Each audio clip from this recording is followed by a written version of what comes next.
Hello, friends. As promised, let's begin with the 37th episode of Mahabharat.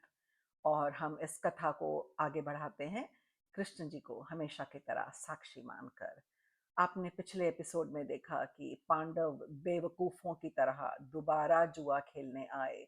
Yudhishthir एक मूर्ख इंसान की तरह सब कुछ हारने के बाद जब वापस अपने खांडव प्रस्थ को जा रहा था, दोबारा बुलावा आया और फिर चल पड़ा। भूल गया कि द्रौपदी का सम्मान, उसके धज्जियां उड़ गई थीं और उन सबको दास बना के रखा था। और ये भी जानता था कि छल है, फिर भी वापस आया। जुआ खेलने के लिए मना नहीं कर सका। तो क्या ये उसकी जुए पे आसक्ति थी या उसकी मूर्खता जो उसने क्या कहते हैं, ताऊ जी के आदेश के नीचे छुपा के रखी थी? ये सब बिल्कुल गलत है कि युधिष्ठिर धर्म से बंधे हुए थे। मुझे तो लगता है मूर्खता से बंधे हुए थे। So in the last episode we saw how this idiotic Yudhishthir agreed to gamble again. तो जब वो वापस आए तब सभासदों ने कहा कि राजा द्रुपद तो इतने बुद्धिमान हैं, तो उन्होंने द्रौपदी का विवाह इन मूर्खों से क्यों किया? अरे पांडव तो नपुंसक हैं, वो इसी लायक हैं। ये सबका क्रोध बिल्कुल उचित था, क्योंकि दूसरी बार जो जानबूझकर गलती करता है वो महामूर्ख होता है।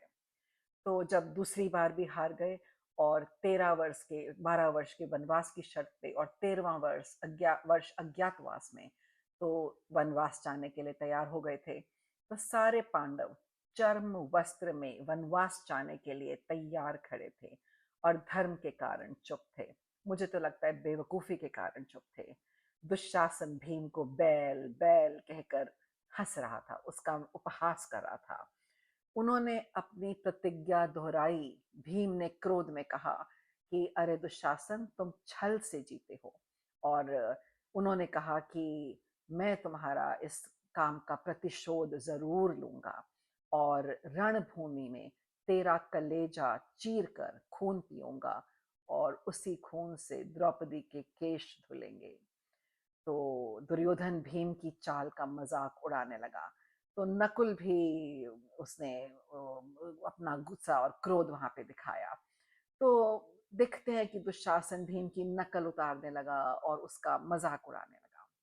तब भीम बोले, ये बात अभी समाप्त नहीं हुई है। मैं तुम 100 भाइयों का वध करूंगा और इस हंसी का, इस मजाक का, इस उपहास का उत्तर दूंगा। मैं गदा से दुर्योधन की जांघ तोड़ूंगा जो उसने द्रौपदी और हम सबको दिखाई। उसके सिर पर अपना पैर रखूंगा और दुशासन के कलेजे का गर्म खून पीऊंगा। ये सारी प्रतिज्ञाएं बिल्कुल कुरुक्षेत्र में पूरी हुई, और ना होती तो क्या भीम को सदगति मिलती? क्या द्रौपदी का कलेजा ठंडा होता? क्या इनका, आप कहते हैं कि सम्मान वापस लौटता? ये तो होना ही था। तब अर्जुन ने प्रतिज्ञा ली कि वह संग्राम में कर्ण और सभी साथियों का वध करेगा। तो 100 कौरवों का वध तो भीम की प्रतिज्ञा थी और कर्ण आए अर्जुन के हिस्से। सहदेव और नकुल ने शकुनी के वध की प्रतिज्ञा ली और युधिष्ठिर बोले कि 14वें वर्ष अगर हमारा राज्य नहीं लौटता तो सब देवताओं को साक्षी जानकर ये प्रतिज्ञाएं पूर्ण होंगी। अब तो युधिष्ठिर जो भी बोलते हैं उन पे सिर्फ क्रोध ही आता है।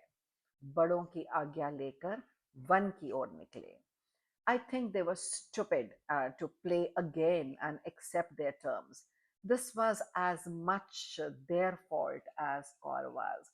कोई आपको अगर किसी गलत चीज के लिए प्रेरित करता है तो मना करना आपके हाथ में है।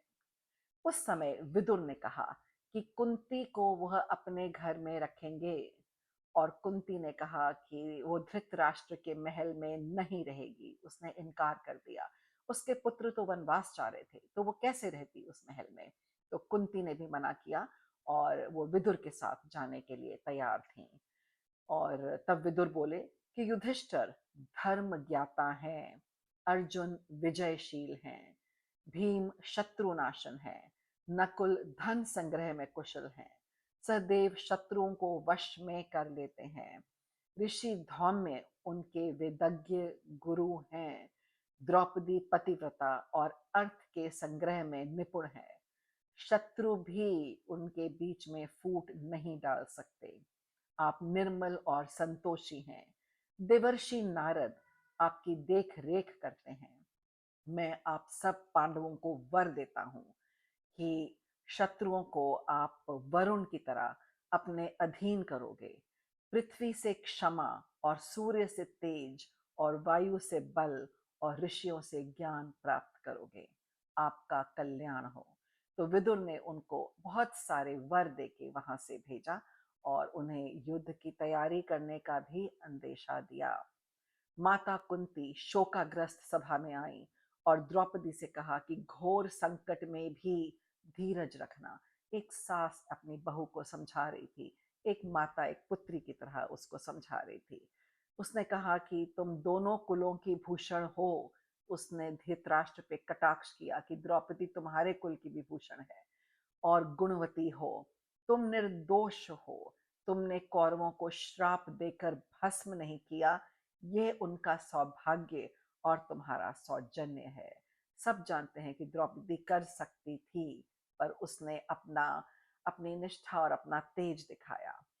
पतिव्रता धर्म तुम्हारी रक्षा करेगा। कुंती ने अपने पुत्रों से कहा कि वे सदाचारी हैं, तो उन पर ये विपदा कैसे आई। ये एक गुस्सा था युधिष्ठिर को लेके कि सदाचारी होके भी जुआ खेला। उसने इसे विधान का दोष बताया और उसने कहा कि शायद ये उसके बुरे कर्मों का फल होगा। वो बहुत विलाप कर रही थी और आप समझ सकते हो कि गंधारी तो नहीं आई, वो तो पुत्र मोह में बैठी थी। कुंती ने कृष्ण को स्मरण किया और उनसे उनका ध्यान रखने की विनती की। वह बोली कि पांडव तो आपके प्रिय हैं, तो उनके साथ ऐसा कैसे हुआ। उसने द्रौपदी से सहदेव का अधिक ध्यान रखने को कहा, क्योंकि वो बहुत विनम्र था। पांडवों ने उन्हें प्रणाम किया और चले गए। सब महिलाएं बहुत रोईं और कौरवों की बहुत निंदा की। धृतराष्ट्र ने विदुर से पूछा कि पांडवों की वन में जाते हुए कैसी स्थिति थी और वो क्या कर रहे थे। वो बोले, सब अपने चलने से अपने क्रोध की सूचना दे रहे थे। द्रौपदी रजस्वला एक वस्त्र में खुले केशों में है। ये केश तभी बंधेंगे जब दुशासन का खून आएगा। और उसने चलते समय कहा कि जिनके कारण मेरी यह दुर्दशा हुई है, उनकी स्त्रियां आज के 14 वर्ष अपने स्वजनों की चिता जला रही होंगी। ये युद्ध का डंका था। उसने कुरुक्षेत्र की घोषणा कर दी थी। उसने कहा 14 साल बाद यही स्त्रियां चिता जला रही होंगी। ये बात सुनकर तो धृतराष्ट्र के मन में एक अनिष्ट का डर बैठ गया और वो चिंताग्रस्त हो गए। सब जानते थे कि द्रौपदी के मुंह से निकली बात कभी झूठ नहीं होती और पांडव टाल नहीं सकते। सो आगे क्या होता है ये भी इंटरेस्टिंग है।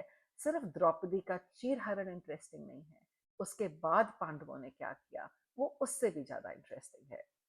So, in the next episode 38, we will hear about different reactions to their departure and how the general public loved them. लोग तो उनसे बहुत स्नेह करते थे और उनके जाने का प्रजा ने बहुत विलाप किया। तो आपको ये एपिसोड कैसा लगा अपने कमेंट्स छोड़िए and let's meet in the next episode 38।